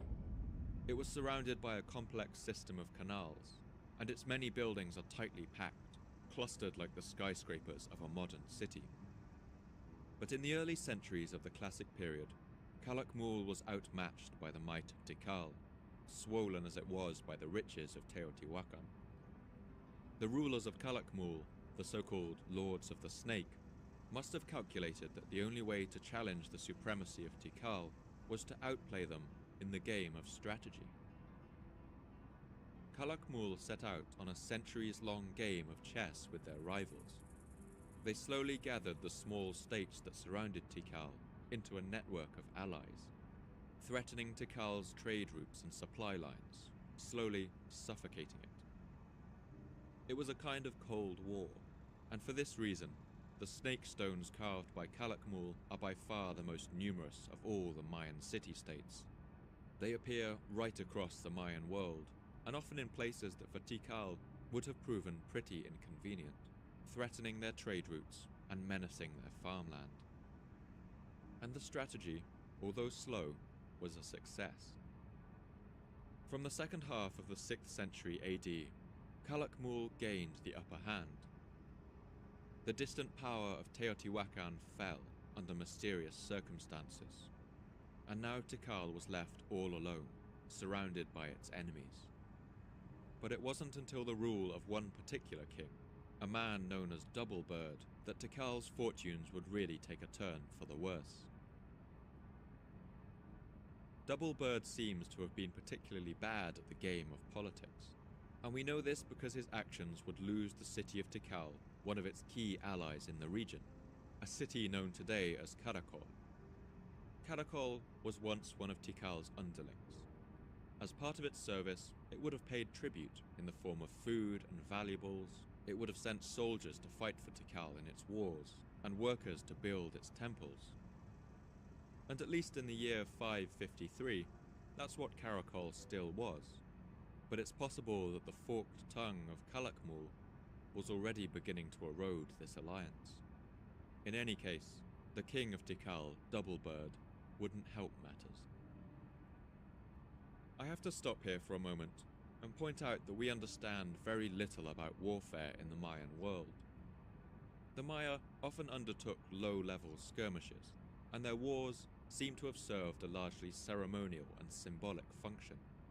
These wars, known as axe wars, would have involved perhaps only a few hundred fighters, and their main purpose seems to have been to capture prisoners for sacrifice to the gods, to decapitate an important noble, hence Axe War, and presumably to bring back plunder and glory to the capital. The Mayans in general were not interested in wars of conquest, but just occasionally a different kind of war was undertaken, which had a more brutal and all-encompassing nature. And these wars are referred to in the Mayan inscriptions as Star Wars. As far as I can tell, the previous connection to George Lucas is a coincidence. The name Star War comes from a specific type of glyph used in the Maya script, which depicts a star showering the earth with fire. And this war seems to have been something quite rare in the Maya world, a war of total conquest and destruction. The inscriptions, as always, are hard to decipher, but it seems that in the year 556, the king of Tikal, Doublebird, embarked on an axe war, a low-level attack against his former ally, the city of Karakol. His soldiers would have swept into its territory wearing padded cotton armor, wielding flint spears and clubs studded with blades of green obsidian. They would have burned villages inside Karakol's sphere of influence, robbed anything they could get away with, and kidnapped a number of its citizens, who they would later have sacrificed at one of Tikal's temples. Doublebird's reasons for ordering this attack are unclear. It could have been a way of punishing some kind of insult from Karakol. Perhaps Karakol hadn't been fulfilling the duties expected of it as an underling, or Tikal feared that it was falling under the influence of its great enemy Kalak-Mul.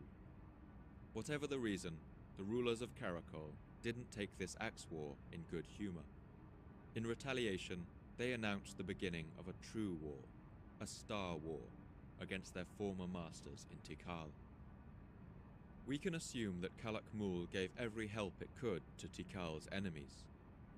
It lived up to its reputation as the Kingdom of the Snake, putting its pieces into place for centuries, building a network of allies that surrounded Tikal and cut off its supply routes, wrapping itself around Tikal and choking the life from the once great city. And now it seems that crushing grip tightened. In the year 562, the once great city of Tikal was surrounded and besieged. Its defenses were overwhelmed, and its enemies swept into the city, smashing shrines and temples. Tikal's enemies uprooted the stone monuments proclaiming the achievements of its rulers, broke them and buried their pieces. They vandalized carvings of its kings, lopping off the heads of its sculptures, chipping at their faces with stone tools. And the destruction was devastating. For the next century, Tikal's population stopped growing. For 100 years, no stone carvings or great public monuments were erected. Its people were buried with only meager possessions, and production of painted pottery ground to a halt. The fate of Tikal's king, Doublebird, is unknown. He was probably taken back to Karakol or Kalak-Mul and executed at the top of a pyramid. A new king was put in place in Tikal, a man named Animal Skull. And although we know almost nothing about him, inscriptions in his tomb show that he was not the son of Doublebird.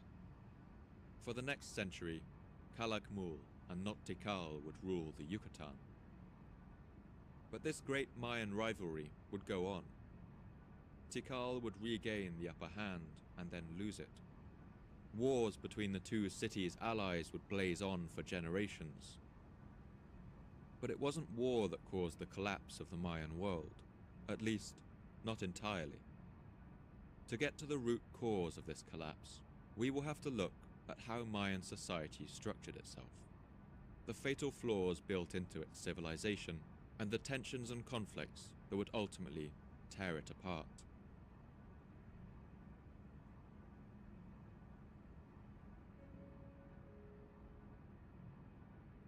One way that we can track the progress of the Mayan collapse is by looking at the number of inscriptions they left. When times were good, the Maya erected new temples, palaces, and carved monuments. So we can see that around the year 500, as the classic Mayan period just got started, the number of dated monuments was quite low. In the city of Copan, for instance, there were only 10 built in the year 514. But as the years went by and Mayan society grew, the number of monuments in Copan skyrockets. It increased to 20 per year just a century later. And by the year 750, over 40 monuments were being constructed each year. But then the collapse set in. After this, the number of dated monuments begins to falter. Only 50 years later, in the year 800, only 10 monuments were built. And in the year 900, the construction of new monuments had ended. From the year 800 onwards, all across the Mayan lowland, these inscriptions start to die out, faltering like a failing radio signal, and then crackling out into silence. Hey! Each of these cities goes out one by one, like lights blinking out in the dark. The process began in the southwest, along the Usumacinta River. At the city of Bonampak, the last date of an inscription is the year 792. The city of Yaxchilan fell silent in the year 808. And from there, this wave of doom washed over the whole of the Maya lowlands. The great snake city of Calakmul went silent after the year 810, and Copan followed in 822. Tikal held out another 70 years after the fall of its great rival, but it too finally fell into the darkness in the year 889. The last Maya inscription of all, in the remote city of Tonina, comes in the year 909. And the strange thing is, none of these inscriptions give any sense that anything is wrong. There are no prophecies of doom or accounts of terrible events. Maya art doesn't decline either, but remains elaborate and highly skilled to the end. So what happened? How could this vibrant and powerful culture collapse so suddenly and so completely, leaving not a single warning behind? As with the fall of any civilization, the collapse of the Maya wasn't a simple event. It's hard to point to any one cause and form a simple one thing leads to another narrative. All of the environmental stresses we discussed earlier meant that to succeed in such a harsh landscape, Mayan society, like any society, had to accumulate a number of stresses and imbalances. Under extreme stress, these would form into fractures, and with sufficient pressure they would splinter along the whole length of their world. Of these stresses, surely the most pressing was the capacity of the Maya to feed their booming population. In order for any society to work, farmers need to produce enough food to feed themselves, and also enough to feed all the people in the society who aren't farmers. The soldiers and carpenters and masons, and of course the king and all his nobles. In a hyper-efficient modern economy like the United States, less than 2% of the population work on a farm. Each farmer in America feeds over 150 people as well as themselves, freeing up a huge proportion of the population to do other things. But for the Maya, who used slash-and-burn agriculture and grew low-protein crops, each farmer could feed perhaps 5 other people. And as the end of the 8th century neared, the Mayan population was booming. In Tikal, for instance, the population in the city centre was 65,000, with a further 30,000 in the outskirts. There were perhaps as many as 800 people living per square kilometre, and they began living in hastily constructed wooden buildings piled on top of one another. Today, when we walk through the spacious plazas and temples of the Mayan cities, it's hard to imagine that those empty, overgrown terraces were once teeming with dense residential populations. And as the population of the Maya lowlands exploded, the demands on its agriculture only increased. Another huge problem was deforestation.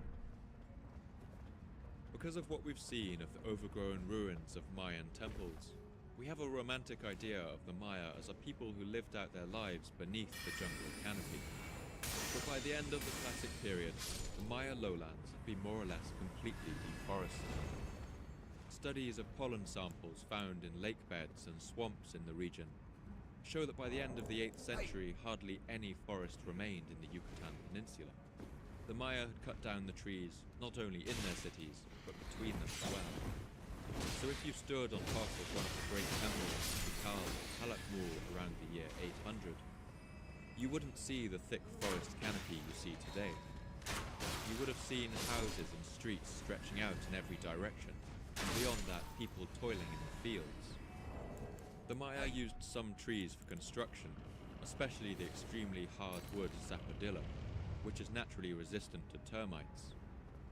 But most of the trees would have been used for burning. In order to create lime and mortar for the construction of their great temples, and the plaster that lavishly coated them, the Maya burned limestone in great pits. This intensive industrial process would have used up a great deal of the forests, and the forest land would then have been given over to agriculture. But you can't grow crops on a patch of soil endlessly. The nutrients and minerals that plants depend on soon get depleted unless the soil is given time to rest. The Maya, just like slash and burn farmers today, must have understood that the soil needs to be given long fallow periods between growing. The ground needs to return to nature to regain its nutrition. But as the demand for food from the population increased, it's easy to imagine that the farmers were placed under increasing pressure. With the population growing, the rulers of these cities may have ordered their farmers to grow crops on the same soil again and again, with no fallow periods allowed.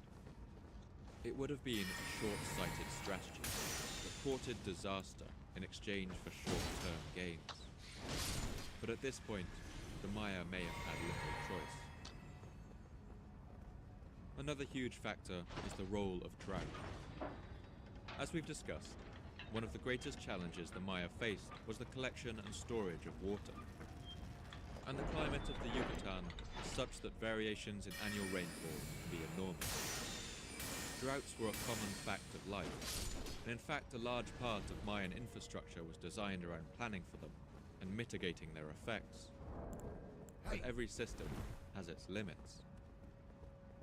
Archaeologists who've looked at sediment in the region estimate that in the year 760, the Yucatan Peninsula suffered its worst drought in 7,000 years.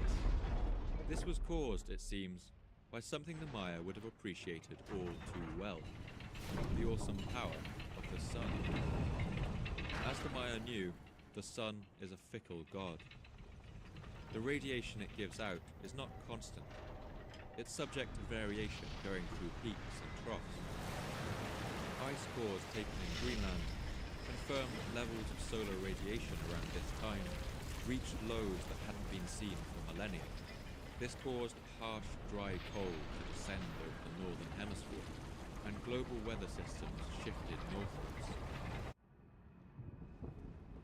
All the rain that arrives on the Mayan lowlands comes from the Atlantic on the trade winds, bands of air that move in predictable patterns across the Atlantic Ocean.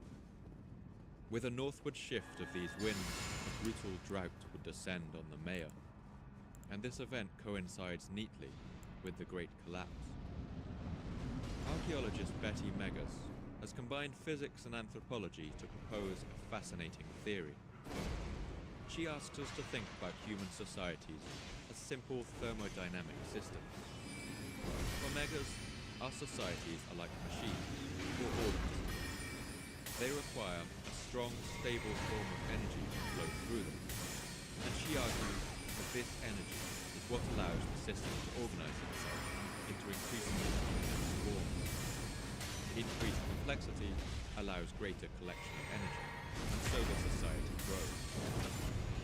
But if the strong flow of energy is cut off to a system, that system then collapses to a level of organization that can be supported with the energy that remains. She puts this theory in simple terms. If an increase in energy resources or their control results in increased cultural complexity, a decline in energy resources should result in a decline in cultural complexity. And if the solar radiation theory is correct, it might be worth us putting Mega's theories to work.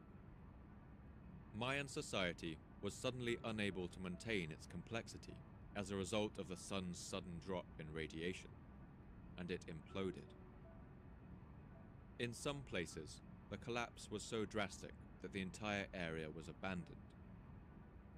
In the Chilam Balam, a surviving Mayan text from the post-contact era, you can almost hear the echoes of some recognition, some authentic memory of what might have happened during this time. When our rulers increased in numbers, then they introduced the drought. The hues of the animals burnt, the seashore burnt, a sea of misery. So it was said on high. Then the face of the sun was eaten, then the face of the sun was darkened, then his face was extinguished. One site where we have a detailed understanding of exactly what happened during the collapse is the city of Copan, now in western Honduras. Copan was a small but densely populated city, built in a narrow and steep-sided river valley lined with pine forests. Its people loved sports. It had the largest ball court of any classical Maya city, and it used the symbol of the leaf-nosed bat as its emblem on inscriptions. For much of its history, it was a close ally of Tikal, and fought wars on its behalf. Copan was a trading outpost, perfectly positioned to profit from the trade in obsidian, jade, and quetzal feathers coming down from the hills.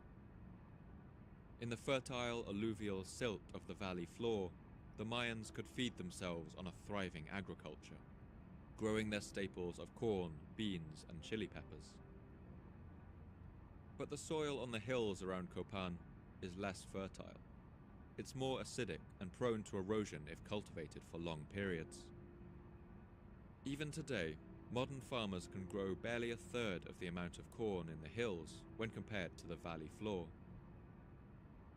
From the 5th century onwards, fueled by this fertile soil and trade, the population of Copan boomed. By the year 800, it may have reached as much as 30,000 people, living in this small area of only about 10 square miles. Between the years 650 and 750, construction of royal palaces and monuments was especially frenzied, and nobles other than the king even began erecting their own palaces. This all points to a period of thriving economic success, but the opulent life of the nobles had to be supported by the hard work of Copan's farmers. As Copan grew through the 5th and 6th centuries, it expanded to fill the bottom of the river valley. But as the year 650 came around, space was beginning to run out. After that, people began to build their homes on the valley's sides. It must have looked a little like a Brazilian favela today, houses climbing on top of each other on the slopes. But these dwellings were inhabited only for about a century. And the reason for that can be seen in the layer of sediment that today covers their floors. As the people built up the mountainsides, the ground was eroding. Be right back.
Alright, I'm back.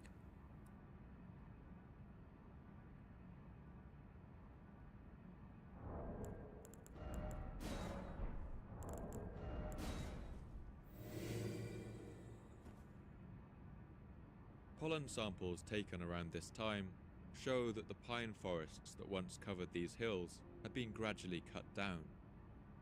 As these trees disappeared, their roots no longer held together the fragile soils on the valley's sides, and the earth would now be swept away by the rains.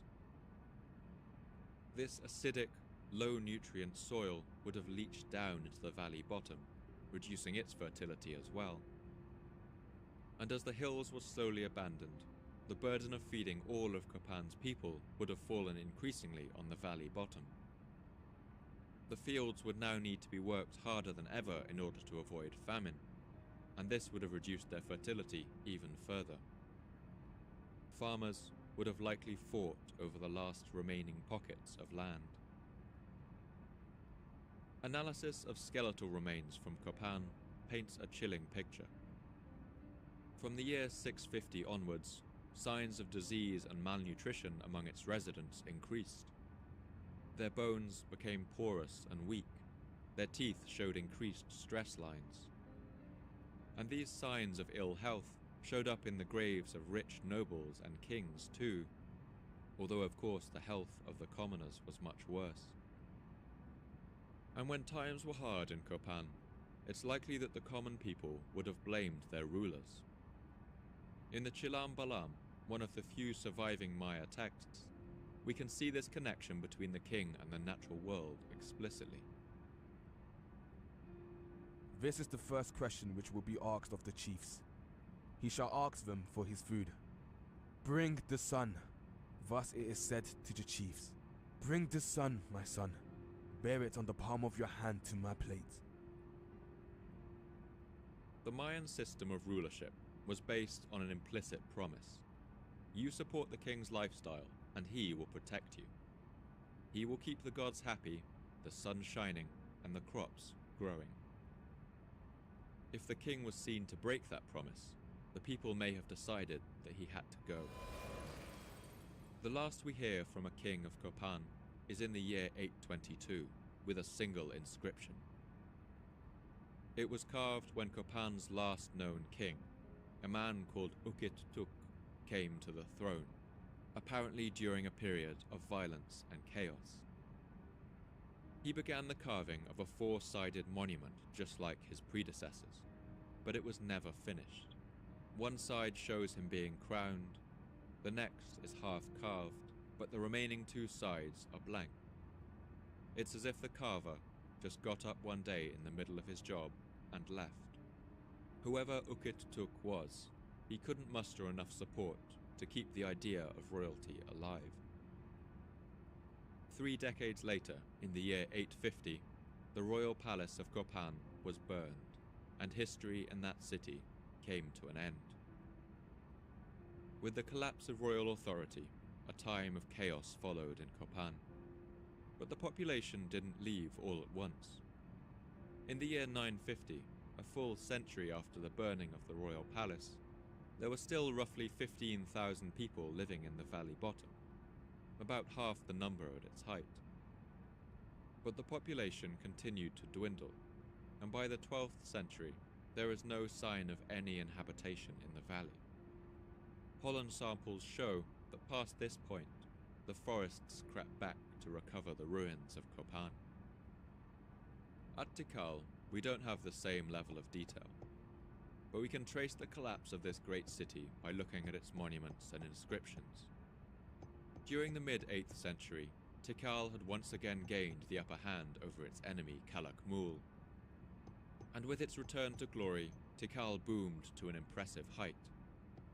As it consolidated its power over the region and gathered all its wayward allies back under its protective umbrella, Tikal also embarked on a burst of construction the likes of which it had never seen.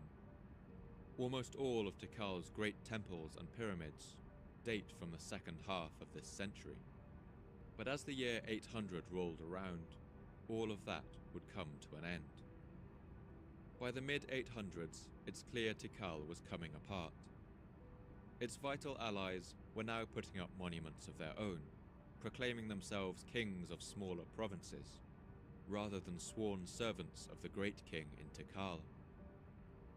Monuments began going up in Washaktun first, asserting their independence from Tikal, and in Ishlu and Jimbal in the north, the same thing was happening. Tikal's dominion was fracturing into a mass of small kingdoms.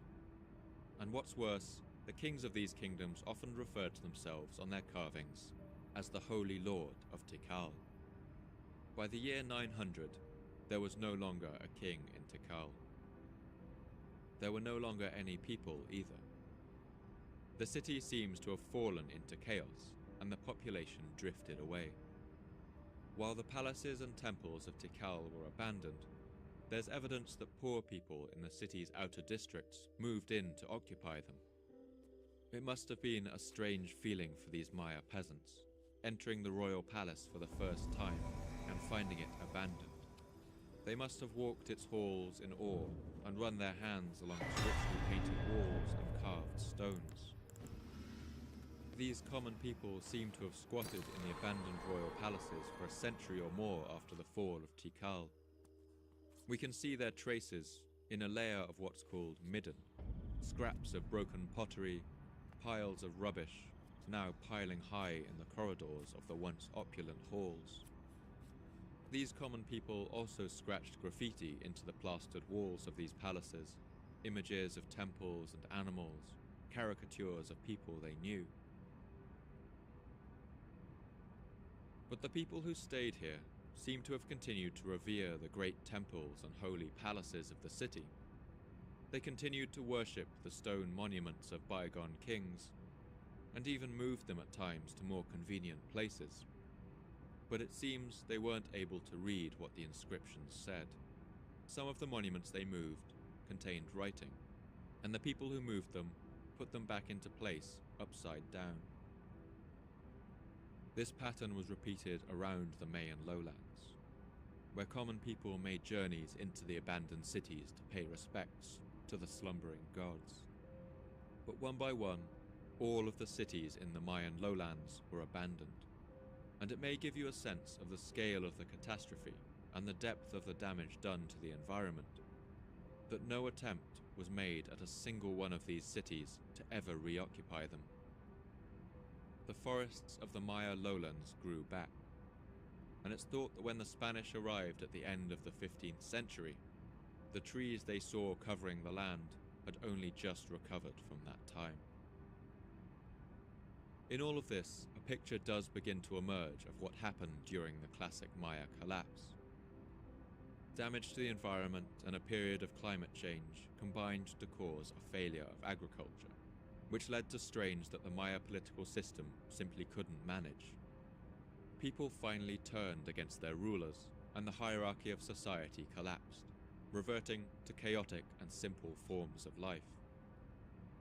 Collapsing cities would have sent refugees fleeing to other cities nearby, exacerbating their own problems and causing a chain reaction of collapse that spread like a fire across the whole region. Perhaps if the Maya had ever formed a unified government, some of these crises could have been averted. But as the large empires of Tikal and Calakmul atomized and came apart, each city became its own small kingdom. And with agriculture failing everywhere, the only way for some of these kingdoms to survive was to take what they needed from their neighbors. Against a backdrop of drought and famine, 100 bitter wars over scarce resources began. At the site of Piedras Negras, archaeologists have found evidence of buildings being burned during this time and monuments vandalized. At Yaxchilan, the central part of the city was hastily fortified with rough stone walls, built using stones taken from the surrounding temples and palaces. It was a last desperate defense. Spear and javelin heads have also been found here, littering the ground in great numbers, pointing to a violent and bloody battle.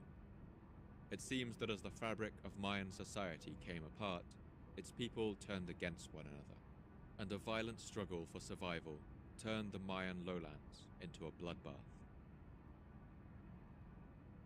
Today, the crumbling pyramids and cities of the Maya are still being uncovered. In 2015, a geographical feature in Tonina that was thought to be a hill turned out to be a Mayan pyramid, and recent measurements have shown it to be one of the largest ever built. At 75 meters tall, it rivals the Pyramid of the Sun in Teotihuacan to be the tallest pre-Columbian building in the Americas. And the ongoing battle to decipher the Mayan inscriptions continues. Today we understand a great deal of what we read on the stones of the Mayan temples, but so much more remains untranslated. One thing I find particularly moving is to read the texts of the post-contact Maya, who had been invaded and ravaged by European settlers, whose lands were taken away, whose language and history had been erased. In the time after the Spanish arrival, Mayan people tried to hold together some vestiges of their great tradition. They passed it down by word of mouth from generation to generation, sometimes in secret. And some of these texts survive to this day. But it's a strange kind of survival. Their complex webs of reference, mythology, and symbolism no longer point to anything. All the associations and stories they once referred to are forgotten. All the meanings they would have once carried have been lost. And so these texts remain, much as the crumbling stone pyramids do. They stand as a silent testament to the loss of a whole world that will never again return. I want to end the episode by listening to an extract from one of those texts, called The Ritual of the Bacabs. It's an incantation written down by a Mayan shaman after being passed down through the ages from the golden age of his civilization. Today, although we know the meaning of most of the words, we can barely understand any of what the text means. But as you listen, I want you to think about what it must have felt like to watch this great civilization fall. To watch its great monuments, its palaces and ball courts crumble into the earth. Imagine the feeling of doom that must have crept over the whole world, over the wide plains stripped of their trees and scorched with the smoke of burning lime, over the hills and mountains where the quetzal birds still called, and over the empty pyramids, slowly but unstoppably crumbling into the earth. Can't how, they say, is the creator. Can't how, they say, is the darkness. Coming from the fifth level of the sky, the head of the dragonfly, the head covering its worms. It bit the hand of the unfettered creator, the unfettered darkness. It licked the blood in the sweat bath. It licked the blood in the stone hut. Now then, throw it to the demented creator, to the demented darkness. Thank you for listening to the Fall of Civilizations podcast. I've been Paul Cooper. I love to hear your thoughts and responses on Twitter, so please come and tell me what you thought. You can follow me at Paul Cooper. And if you'd like updates about the podcast, announcements about new episodes, as well as images, maps, and to see behind the scenes, you can follow the podcast at Fall of Civs Pod, with underscores separating the words. This podcast can only keep going with the support of our generous subscribers on Patreon. You keep me running, you help me cover my costs, and you also let me dedicate more time to researching, writing, recording, and editing to get the episodes out to you faster and bring as much life and detail to them as possible. I want to thank all my subscribers for making this possible. If you think you can spare anything, please do head over to Patreon and support the podcast today. For now, all the best, and thanks for listening.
Alright, that's probably enough streaming for today.